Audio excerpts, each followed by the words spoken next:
तो आमिर खान ने जो बयान दिया उसको लेकर बड़ा बवाल होता नजर आ रहा है देश की सियासत में, राजनीतिक तौर पर भी। जब उन्होंने कहा कि उनकी पत्नी ने भी एक बार उनसे कहा कि वो भी देश छोड़कर जाने पर सोच रही हैं अपने बेटे की सुरक्षा के लिहाज से, तो अब इसको लेकर कई तरह से उन पर हमले बोले जा रहे हैं। हमारे साथ इस पर ज्यादा बात करने के लिए तारिक फतेह जुड़ चुके हैं, जो कि पाकिस्तानी मूल के कनाडाई लेखक हैं।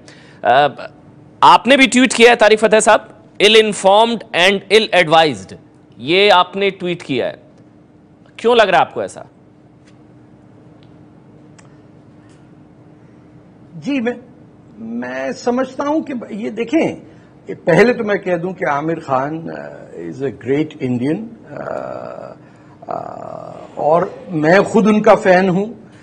तो मैं नहीं समझता हूं कि अगर वो हिंदुस्तान में अनसेफ फील करते हैं तो वो दुनिया में कहीं भी सेफ फील करेंगे, क्योंकि शायद उन्हें पता नहीं है कि आस पड़ोस के मुल्कों में क्या हशर हो रहा है। वो यहां से किस मुल्क से कंपेयर करेंगे, श्रीलंका से, बर्मा से, ईरान से, पाकिस्तान से, या वो अमेरिका या बरतानिया की बात कर रहे हैं? देखें, ये गलत बात है।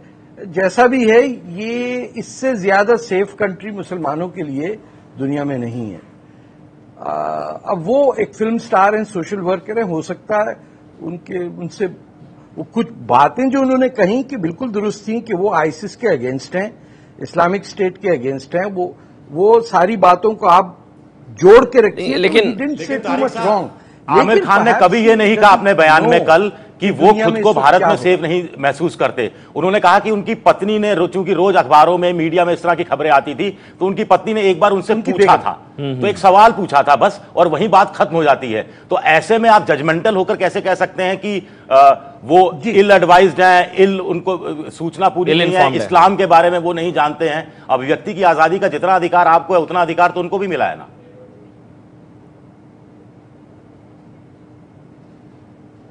तो मैंने भी अपना इजहार किया है। मैंने उनको तो नहीं कहा है कि वो ना बोलें। मेरी ओपिनियन है कि इंडिया एक मुसलमानों के लिए इससे ज्यादा सेफ कंट्री नहीं है। मैंने तो दुनिया भर देखा है, सऊदी अरेबिया भी रह चुका हूं, पाकिस्तान में पैदा हुआ हूं, मिडल ईस्ट भी देखा है, अमेरिका भी देखा है। हर जगह जितनी आजादी राय मुसलमान को हिंदुस्तान में है, कहीं और है ही नहीं। नहीं, विजय, दरअसल मैं कह रहा हूं कि उनकी बेगम साहिबा अगर ये फील कर रही हैं तो ये गलत है। तारिक सर, विजय विद्रोही दरअसल ये पूछना चाह रहे हैं कि टॉलरेंट सोसाइटी की जब बात की जाती है तो freedom of speech and expression उसमें इंपॉर्टेंट रोल प्ले करता है ना। तो अभिव्यक्ति की आजादी के लिहाज से अगर शाहरुख खान कह रहे हैं कि असहनशीलता है, अगर आमिर खान कह रहे हैं कि असहनशीलता है, तो उनको देशद्रोही कह देना और यहां पर उन पर इतने हमले होना, ये भी तो गलत है। अगर freedom of speech and expression है तो वो कुछ अपनी बात रख रहे हैं। ऑफ कोर्स गलत है। तो मैंने कब कहा कि ये दुरुस्त है? तो मैंने कब कहा कि ये हमले उन पे दुरुस्त हैं? वो उनको पूरा हक है कहने का, लेकिन वो फिल्म स्टार हैं सर, उनका काम एक सोशल वर्कर हैं आमिर खान। उनसे आप ये क्यों तवक्को कर रहे हैं कि वो सियासी लीडर बन जाएं? ये भी एक अहमकाना बात है ना कि एक शख्स से आप इतना एक्सपेक्ट कर रहे हैं, तो उसने अपनी ओपिनियन दी है, वो बस आगे बढ़े। बात इतना उन पर क्यों तनकीद की जा रही है? और मैंने जो कहा है वो उनका पूरा हक है आमिर खान को या उनकी बेगम को कुछ कहने को। मैं तो एज अ पॉलिटिकल एक्टिविस्ट या सहाफी उनको एडवाइस कर रहा हूं कि मैंने पूरी दुनिया देखी को 80 मुल्कों में रह चुका हूं। कहीं पे ज्यादा सेफ्टी नहीं है जितनी इंडिया से है। ये मैंने कोई गलत बात अगर कह दी तो मैं माजरत चाहता हूं आपसे। अगर आप चाहते हैं मैं कहूं कि यहां बहुत दंगा फसाद है और जुल्म है, तो मैं तो ये नहीं कहूंगा। नहीं, तारिक फतेह साहब, मेरा एक सवाल है आपसे छोटा सा, कि आपको आमिर खान की किस बात पर ज्यादा एतराज है? एक, उनका ये कहना कि जो सम्मान लौटा रहे हैं वो ठीक कर रहे हैं, उनका प्रोटेस्ट का अपना तरीका है, ये एक तरह से वो सम्मान लौटाने वालों का साथ दे रहे हैं, इस पर एतराज है? या उनकी पत्नी ने कह दिया कि भारत रहने लायक नहीं रहा और इस बात को आमिर खान ने सार्वजनिक तौर पर कह दिया, इस पर आपको एतराज है?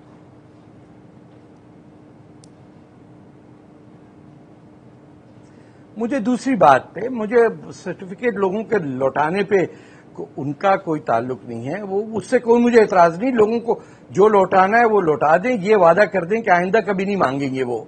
That is not the issue. मेरा सिर्फ ये कहना है कि इस हिंदुस्तान में जितनी सिक्योरिटी है शायद लोगों को नहीं पता कि बाहर इतनी नहीं है। आप आज ही देख लीजिए क्या हो रहा है, तुर्की में देख लें, आप ग्रीस में देख लें, ट्यूनीशिया में देख लें, मतलब 50 मुल्कों में आप देखिए इतने ज्यादा किस्म के धर्म और जबान बोलने वाले लोग कहां रहते हैं।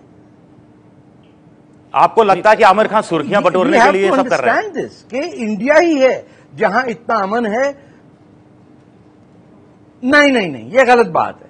ही is a better man than that. ये बहुत बड़ा आदमी है, इस पे इतनी ज्यादा तनकीद नहीं करेंगे मैं, लेकिन एज अ फेलो मुस्लिम ये मेरा हक है जब वो कहें कि साहब कुरान और तलवार एक साथ मुसलमान नहीं करता है, तो मैं कहूंगा कि फिर थोड़ी सी इस्लामी तारीख पढ़नी चाहिए, क्योंकि हमारी तारीख इतनी उसमें मारपीट है कि गुंजाइश है हमें ये कहना कि ये जो गलत काम है हमारे, हमें छोड़ देने चाहिए। तो मतलब आप ये कह रहे हैं कि जो उन्होंने इस बात का जिक्र किया कि उनकी पत्नी ने उनसे कहा कि वो देश छोड़कर जाने पर सोच रही हैं, फिर जाना चाहती हैं बेटे की सुरक्षा के लिहाज से, उस पर आपको एतराज है। मैं गुजारिश करूंगा तारिक फतेह साहब आप बने रहिए हमारे साथ, और तारिक फतेह साहब लगातार हमारे साथ मौजूद हैं। अब जिस तरह के बयान आ रहे हैं तारिक फतेह साहब, अनुपम खेर कह रहे हैं कि जिस देश ने आपको आमिर खान बनाया, जिस देश ने आपको इतना कुछ दिया, उस देश को छोड़ने की बात अगर आपकी पत्नी कर रही है तो फिर कौन से देश जाना चाहती हैं? और देश भर के मुसलमान भी सड़कों पर हैं कि भारत से ज्यादा माकूल और सुरक्षित देश नहीं है, तो यह बयान गैर जरूरी था?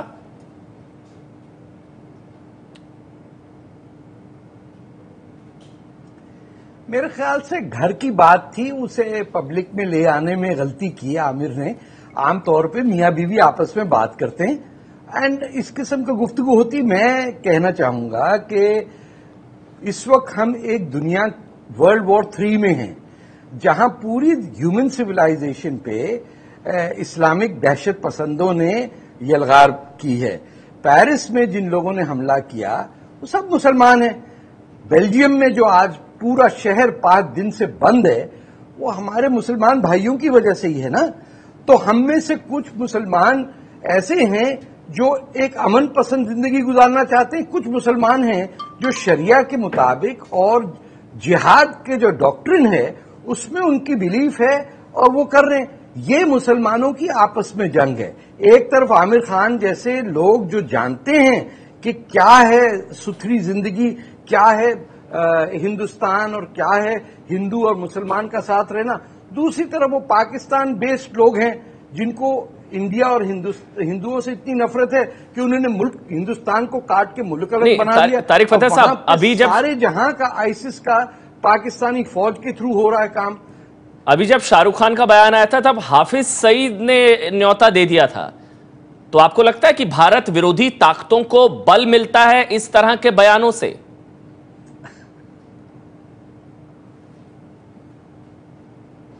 नहीं, मैं नहीं समझता हूं। मैं समझता हूं शैतान हैं सारे पाकिस्तान के ये जो लीडर लोग हैं, लश्कर जंगवी और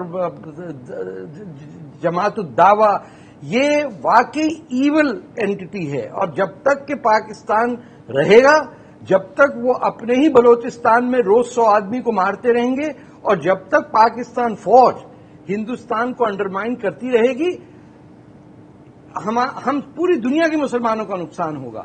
ये सबसे बड़ा मसला है सऊदी अरेबिया और पाकिस्तान का जो नेक्सस है, जो दुनिया भर को ब्लैकमेल कर रहा है। नहीं, लेकिन इन तरह के बयानों को अनकैश करता है ना पाकिस्तान पे देनी चाहिए। तारिक फतेह साहब, मेरा एक छोटा सा सवाल है आपसे, आमिर खान पर लौटते हैं। अभी आपने थोड़ी देर पहले कहा था कि आमिर खान एक बहुत बड़े कलाकार है, उनको अपनी फिल्मों पे ध्यान देना चाहिए और अपना सोशल वर्क करना चाहिए, ये इस्लाम की राजनीति नहीं करनी चाहिए। तो मेरा सवाल है कि क्या एक कलाकार को देश की राजनीतिक व्यवस्था पर सोचने, विचारने और अपने भाव रखने का अधिकार नहीं है? और दूसरा, आपको क्यों लगता है कि आमिर खान ऐसा बयान देकर इस्लाम की राजनीति कर रहे हैं, मुस्लिम राजनीति कर रहे हैं?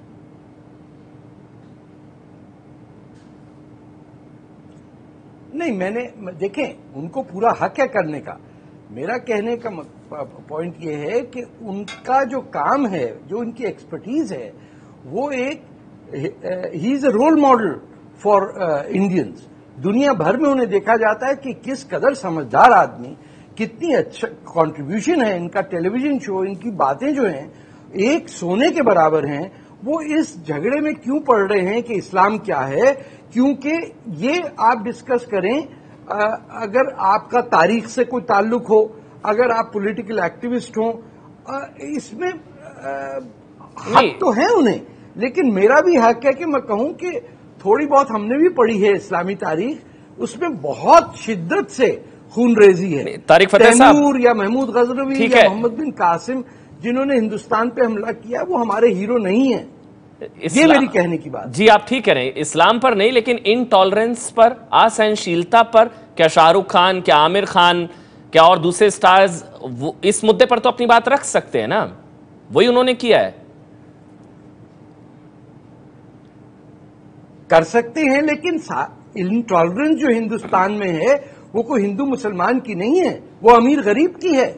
मुसलमान पे इंटॉलरेंट है, हिंदू पे इंटॉलरेंट है। ये कहां से, मैंने तो नहीं देखा इंटॉलरेंट। सड़क पे सब जा रहे होते हैं, जिसकी इनकम ब्रैकेट ऊपर की वो सब बैठ के मिलते हैं, जो नीचे गरीब बेचारे हैं वो साथ बैठ के मिलते हैं। नहीं लेकिन तारिक फतेह साहब, इंटॉलरेंस तो तारिक साहब एक छोटा सवाल मेरा आपसे है कि अभी पिछले कुछ महीनों में असहनशीलता का माहौल देश भर में बना हुआ था जिसकी चर्चा हो रही थी। अब बिहार चुनाव खत्म होने के साथ अचानक हमने देखा कि असहिष्णुता का माहौल एक तरह से पृष्ठभूमि में, बैकग्राउंड में चला गया।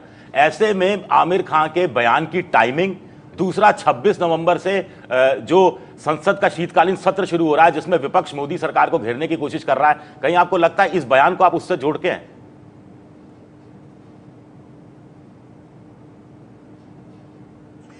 मैं ये समझता हूं कि आमिर खान ने किसी बैड फेथ में बात नहीं की है, कोई शरारत नहीं की है उन्होंने।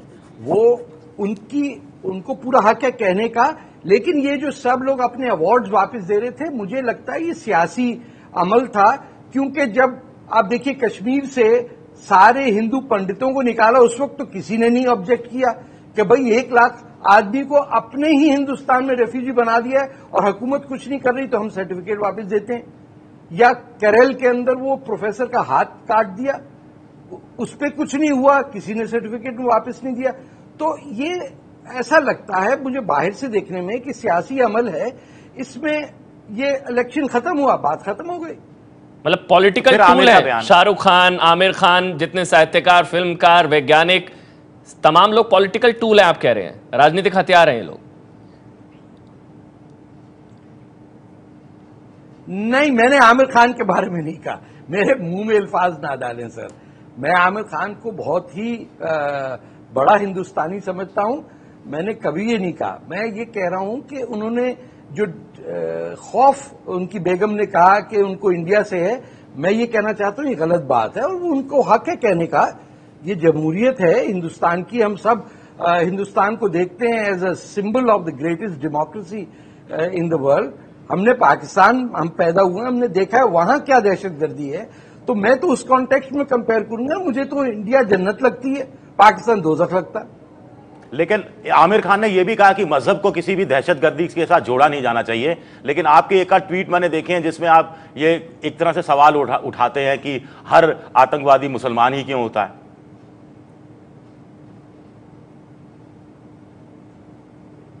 नहीं, मैं इसमें गलत है वो। इस वक्त दुनिया भर में जो टेररिज्म है वो मुसलमान कर रहे हैं 99%। तो हम ये रिश्ता तोड़ नहीं सकते हैं कि साहब आतंकवादी को हम कहें कि ये किसी धर्म से उसका ताल्लुक है, ये झूठ होगा। हमारे अंधे नहीं है, हमें सब नजर आ रहा है, सब कुछ सारी दुनिया के सामने हम नंगे हैं कि इस वक्त जो कुछ भी हो रहा है माली में, सोमालिया में, नाइजीरिया में, पाकिस्तान में, अफगानिस्तान में, फिलीपींस में, आप जहां चले जाएं, थाईलैंड के साउथ में, हर जगह आप देखिएगा कि इंतहा पसंद मुसलमान हथियार उठाए हुए अल्लाह अकबर का नारा लगा के कर रहा है। तो हम कैसे कहेंगे कि ये मुसलमान नहीं है? तो नहीं, लेकिन वो प्रधानमंत्री ने भी अभी कहा, मोदी जी ने भी अभी मलेशिया में कहा कि धर्म को आतंकवाद से नहीं जोड़ा जाना चाहिए। तो प्रधानमंत्री भी गलत सोच रहे हैं। वो भी गलत कह रहे हैं, इससे क्या फर्क पड़ता है? मैं तो अपनी बात कह रहा हूं कि जोड़ने या ये सियासी पॉलिटिकली करेक्ट गुफ्तगू के अंदर हमने 15 साल जाया कर दिए सर। 9/11 को 15 साल हो गए, 5 साल में हमने हिटलर को हरा दिया, 1 मिलियन हिंदुस्तानी गए उनसे लड़ने। अब 15 साल में बजाय इसके कि तालिबान, अलकायदा, आईसिस, अल शबाब, बोको हराम ये खत्म होते, वो और बड़े हो गए। तो लेकिन आमिर खान, राष्ट्रपति पुतिन ने क्या कहा फिर? राष्ट्रपति पुतिन ने कहा कि आईएसआईएस को दुनिया के 40 बड़े देश मदद करते हैं, जिसमें G20 देश भी शामिल हैं, G20 के देश भी शामिल हैं। पुतिन जब ये कहते हैं $4 करोड़ का आईएसआईएस का को तेल बेचकर मिलता है, तो कहीं ना कहीं दुनिया की दूसरी जो मुल्क हैं वो भी तो मदद कर रहे हैं, हथियारों से लेकर सब। जी, वो देखें, एक जो मदद कर रहे हैं वो साफ ना बताओ को सऊदी अरेबिया कर रहा, तुर्की कर रहा है और कतर कर रहा। जब आपको पता है कि ये 3 मुल्क कर रहे हैं तो आप उन पे एक्शन लेना। और जो तेल खरीद रहे हैं उनसे देखें, जब आप इंटरनेशनल फ्री मार्केट की बात करेंगे तो सस्ता तेल तो सब कोई खरीदेगा। कल आपको सस्ता तेल मिल जाए आप भी खरीद लेंगे। लेकिन जो डायरेक्ट फंडिंग कर रहे हैं आईसिस की, सऊदी अरेबिया, कतर और तुर्की, उन पे आपकी नजर क्यों नहीं जाती? उस पे क्यों नहीं लोग बोल रहे हैं कि हमारा ताल्लुक खत्म? पाकिस्तान जो फंड कर रहा है उस पे क्यों नहीं सैंक्शंस लगाते आप? इंडिया की नेवी क्यों नहीं ब्लॉकेड करती कराची की? कितने हमले करेंगे 26/11 आप पे, जब आपको समझ में आएगा कि Pakistan is the problem. Tarek Fatah साहब, एक बार वापस जो आमिर खान ने कहा, जो इंटॉलरेंस सोसाइटी का जो जिक्र किया, अगर उसी का जिक्र करें तो आपका एक ट्वीट है 2012 का, माई kind of Muslim India's Aamir Khan, मतलब मेरे तरह का मुस्लिम, ये आप ही का ट्वीट है, ये 2012 का। मतलब वो सत्यमेव जयते शो कर रहे थे, मैं सही कह रहा हूं, और उसमें सोशल एविल्स को अगर उठा रहे हैं, सामाजिक बुराइयों को, तो वो अगर, क्योंकि उनसे इसलिए भी ज्यादा उम्मीदें हैं क्योंकि वो इन मुद्दों पर इससे पहले भी बोलते रहे हैं, पहली बार नहीं बोल रहे हैं, तो अगर इंटॉलरेंट सोसाइटी पर वो अपनी बात रख रहे हैं तो क्यों इसको गलत तरीके से देखा जा रहा है? हाँ? या फिर उनकी वाइफ जो कह रही है वो बता रहे हैं, तो क्यों उन पर निशाना साधा? नर्मदा में बांध की ऊंचाई बढ़ाने की बात थी, तब भी उन्होंने विरोध किया। वो बोलते रहे हैं, पहली बार नहीं बोल रहे हैं इन मुद्दों पर।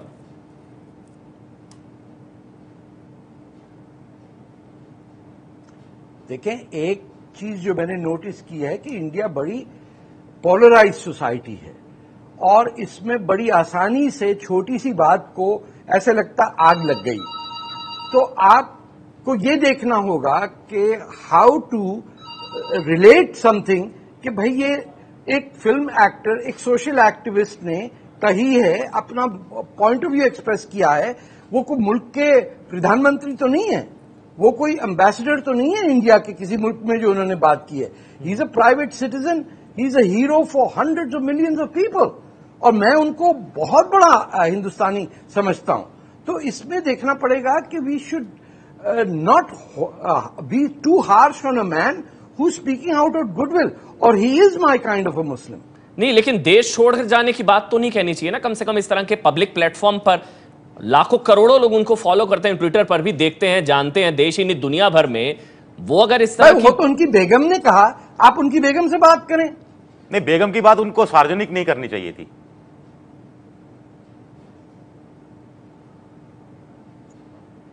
भाई घर की बात निकल गई, मैं पब्लिक महफिल में एक गलती हो जाती है।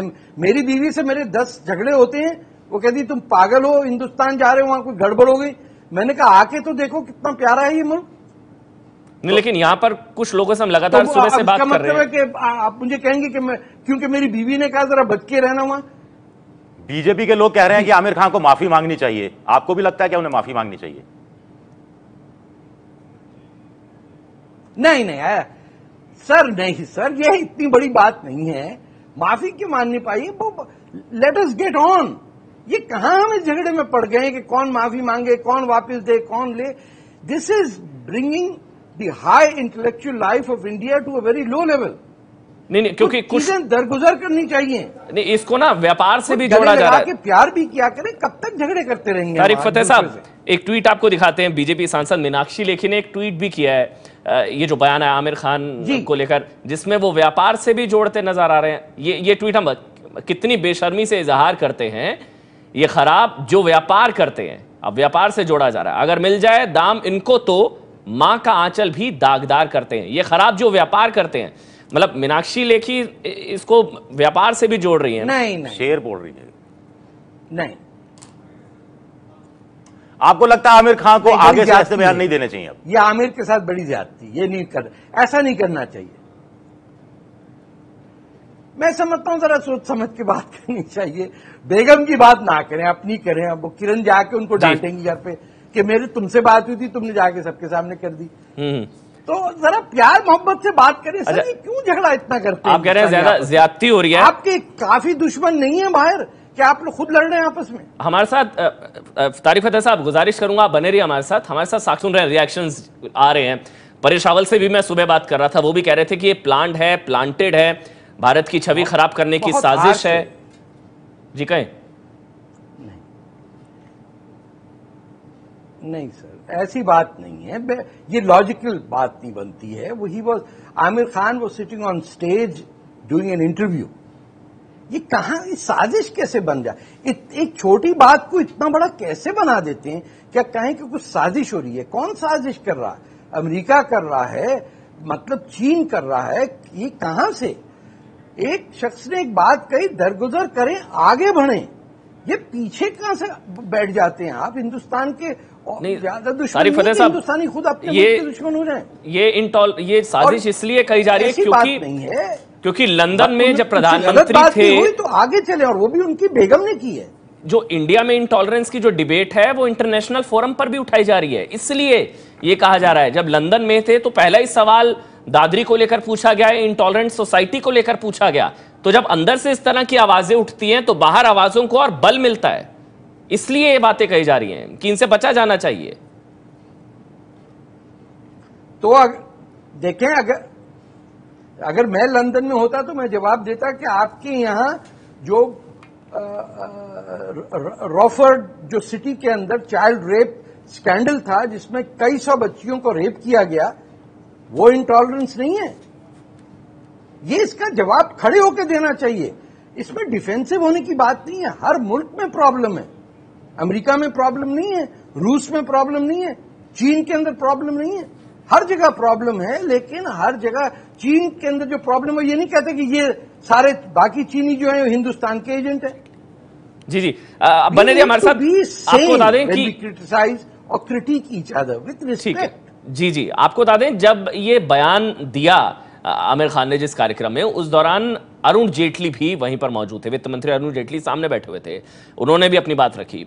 अब उनकी तरफ से कहा जा रहा है कि कलाकार अपनी समझ रख सकता है, अपना बयान रख सकता है, इतना हंगामा क्यों हो रहा है? But there are some people who are actively involved and at least involved in the thinking process themselves and would like to react. And I think if it's a seriously thought out view as against just a maverick view, I think it does good to any society. तो तारिक साहब, आपने देखा कि आप भी जो आमिर खान उसके बयान को बहुत ज्यादा तूल नहीं दे रहे, जो हमारे वित्त मंत्री हैं वजीर खारजा, वो भी उसको ज्यादा तूल नहीं दे रहे, लेकिन जो उन्हीं की पॉलिटिकल पार्टी के जो दूसरे नेता हैं वो बहुत ज्यादा तूल दे रहे हैं। और इस तरह के अभी हमने आपको बयान और कुछ ट्वीट्स भी बताए, तो आपको नहीं लगता कि वो इसका राजनीतिक इस्तेमाल ज्यादा कर रहे हैं बनिस्बत आमिर खान उसका इस्तेमाल कर रहे हैं? और कहीं ना कहीं इसी से पता लगता है कि सत्ता पक्ष कितना असहनशील होता जा रहा है।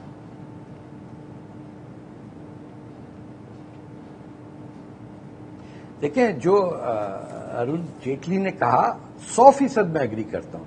I think he said something very wise कि अगर एक थॉट आउट प्रोसेस है, उसका इजहार करने का हक है एक एक्टर को या एक सोशल एक्टिविस्ट को। आई थिंक बीजेपी में जो लोग क्रिटिसाइज कर रहे हैं आमिर खान को, उनको अपने फाइनेंस मिनिस्टर से कुछ लीड लेनी पड़ेगी कि इस बात को खत्म करें और आगे बढ़ें। इसमें कोई फायदा नहीं है एक दूसरे पे इल्जाम लगाने का। ओपिनियंस दे सकते हैं हम एक दूसरे को कि क्या गलत है। मैं भी बहुत बड़ा फैन हूं आमिर खान का, लेकिन मैंने ट्वीट करके क्रिटिसाइज किया कि आपने ये बात गलत की, that's it. But that does not lower my respect for the man, या मेरी जो हिंदुस्तान से मोहब्बत है उसमें कोई कमी नहीं हुई। अच्छा तारिक फतेह साहब, आखिरी सवाल है मेरा, वो ये क्यों कह रहे हैं, ये वजह भी उन्होंने वहीं पर कार्यक्रम में बताई। उन्होंने कहा कि सेंस ऑफ सिक्योरिटी, सुरक्षा की भावना नहीं है क्योंकि सेंस ऑफ जस्टिस नहीं है। और वो इसलिए नहीं है क्योंकि जब इस तरह का कोई घटना होती है, कोई इंसिडेंट होता है, तो जो हमारे चुने हुए प्रतिनिधि हैं वो उस पर कोई सख्त बयान नहीं देते, आलोचना नहीं करते, या फिर करने में बहुत समय लगा देते हैं, तो फिर सेंस ऑफ सिक्योरिटी नहीं होती। इस वजह से ये बातें इंटॉलरेंट सोसाइटी की बात की जाती है। आपको लगता है कि कम से कम प्रतिक्रिया होनी चाहिए जल्द से जल्द, इस तरह की कोई दादरी जैसी कोई घटना हो चुने प्रतिनिधियों की तरफ से?